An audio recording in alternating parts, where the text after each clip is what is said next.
Baadhi ya vijana wamekuwa wakiwatumia viongozi.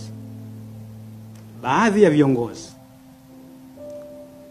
wamekuwa wakileta majina ya vijana, ndugu zao, jamaa zao au marafiki zao kuwaombea nafasi za kujiunga na Jeshi la Kujenga Taifa hapa makao makuu ya jeshi. Na wengine wakipeleka maombi hayo ya majina ya vijana katika makao makuu ya Jeshi la Kujenga Taifa. Ndugu wanahabari, hako ndo tulipofikia. Kiongozi kabisa anakuja na vijana 10, vijana 20, ndugu, jamaa na marafiki,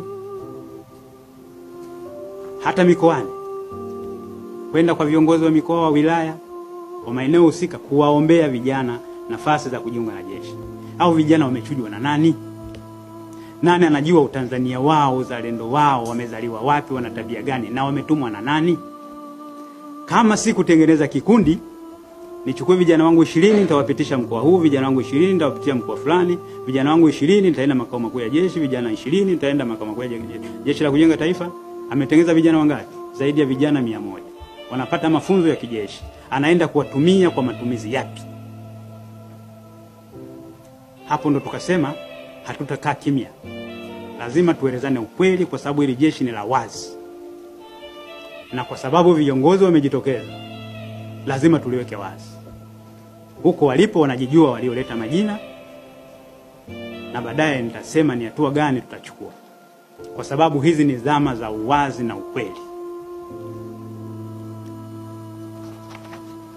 Ndugu wanahabari, kuna changamoto ambayo hii niseme imekuwa na mzizi ambao inahitaji sasa huo mzizi ukatwe. Utapeli katika uandikishaji. Kuna baadhi ya watu wasio waaminifu wamekuwa wakiwalagai na kuwarubuni wa Tanzania, wazazi na walezi wa wale vijana, pengine kwa kwenda mbali sana hata kuwaomba hela, kwamba leta shilingi kadhaa nitamuingiza kijana wako Jeshi la Kujenga Taifa na hatimaye atapata ajira. Na kwa sababu vijana wanataka pengine ajiunge na jeshi, apate ajira, anamshawishi mzazi wake kwamba tutoe hela tutapata ajira. Hii kwa jeshi hakuna nafasi hiyo. Na anayebainika kwamba amepokea hela ya mtu kwa ajili ya kutoa nafasi, tunamuondosha mara moja.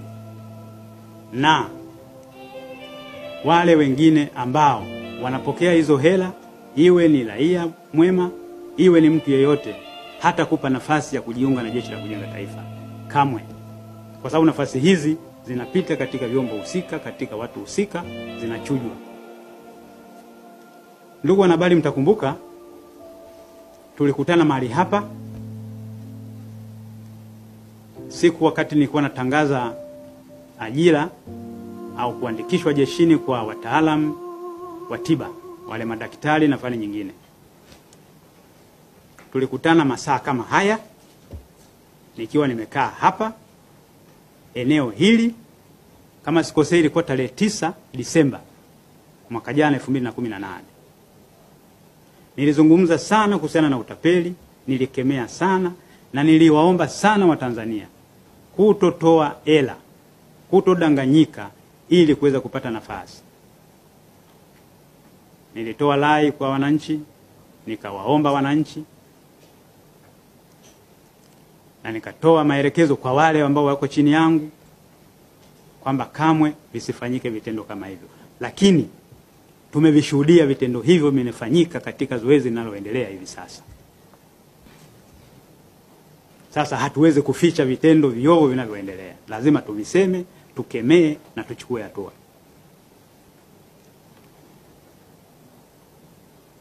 Taratibu zilizowekwa katika uandikishwaji, kabla ya kutoa maelekezo ya uandikishwaji kunawekwa taratibu. Hii imekuwa ni changamoto nyingine. Taratibu hizi hazifuatwi. Kwa kipindi hiki ambapo tunaandikisha, huku nyuma taratibu zilikuwa zinafuatwa. Kwa zoezi hili linaloendelea, taratibu hizi kwa baadhi ya maeneo, sio yote, sehemu nyingine wamefanya vizuri sana, kwa uadilifu, kwa kufuata taratibu. Baadhi ya maeneo taratibu hizi zimekiukwa.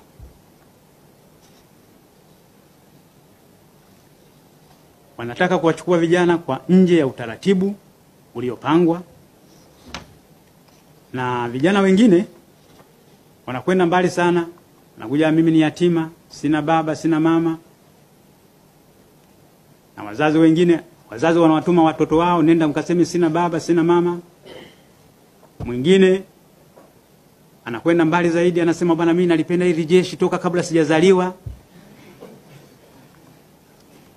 Mwingine anasema mimi nataka kuwatumikia Watanzania kupitia jeshini. Sababu nyingi ambazo zinatolewa ili kushawishi watu waweze kukiuka taratibu. Taratibu zilizowekwa zitaendelea kufuatwa, na kamwe atakayekiuka huyo nafasi hiyo hawezi kupata. Napenda kuwataarifu kuwa usaili unaoendelea hivi sasa kote nchini wa kuandikisha vijana, Jeshi la Kujenga Taifa JKT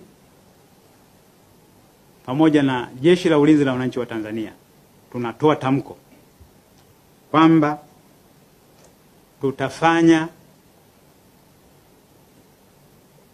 au tunakusudia kufanya zoezi kabambe la kupitia upya vijana wote watakao kuwa wameandikishwa kutoka katika mikoa yote. Wengine wamefoji hata afya. Hivi sasa tumeandaa jopo la madaktari, wakiwemo madaktari bingwa watakao wapitia na kuwapima upya vijana wote walioandikishwa. Kazi ya jeshi ni kazi inayohitaji utimamu wa mwili, utimamu wa akili na mawazo. Pia tutapitia upya vyeti vyote na nyaraka zote zilizoandikishwa na wale vijana wakati wa kujiunga na jeshi kupitia huko walikopitia. Tutapitia mmoja baada ya mwingine. Na kwa kuweka usawa ili asionewe mtu,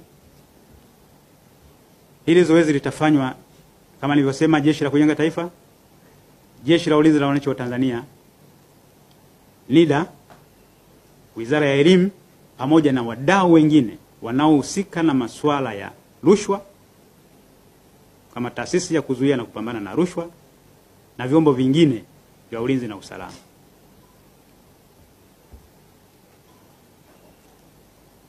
Na kusudio letu ni kutaka kuwachuja wale, kwa sababu vijana walioandikishwa tujiridhishe ni Watanzania kweli. Tujiridhishe, je, ana afya kweli timamu? Amefuata taratibu zilizowekwa? Anatoka katika eneo husika? Tukishajiridhisha hayo yote, watakaonekana sasa ni wasafi, ndo hao watakaochukuliwa kujiunga na Jeshi la Kujenga Taifa bila kuangalia ni idadi kiasi gani. Hata kama idadi tuliyoitaka itapungua, bora tukapeleka watu wachache ambao tuna uhakika kwamba hawa watakuwa ni viongozi wa kweli, ni vijana wetu wa Tanzania, kuliko kupeleka vijana ambao hatujui wametokea wapi. Na swala hili naomba nirudie, tutafanya uchambuzi upya, na watakaobainika kwamba walifoji, sisi tunaenda mbele zaidi. Kijana atakamatwa, atafunguliwa mashitaka kwa mujibu wa sheria. Ndio maana tukahusisha na taasisi nyingine ili tuweze kuwa na ushahidi wa kutosha. Wale watakaohusika kuwashawishi vijana au waliohusika kuwashawishi vijana kutengeneza vyeti bandia, waliohusika kuwaongoza vijana kutengeneza vyeti visivyo halali, waliohusika kuwapitisha vijana kuandikisha katika nafasi zile pasipokuwa na utaratibu na pasipokuwa na vigezo vile vilivyoainishwa, viongozi wale wote watachukuliwa hatua. Wale ambao wako chini ya jeshi watachukuliwa hatua. Wale ambao wako nje ya jeshi ambao ni viongozi waliohusika, mamlaka husika, jeshi linakusudia kuomba ili hatua ziweze kuchukuliwa.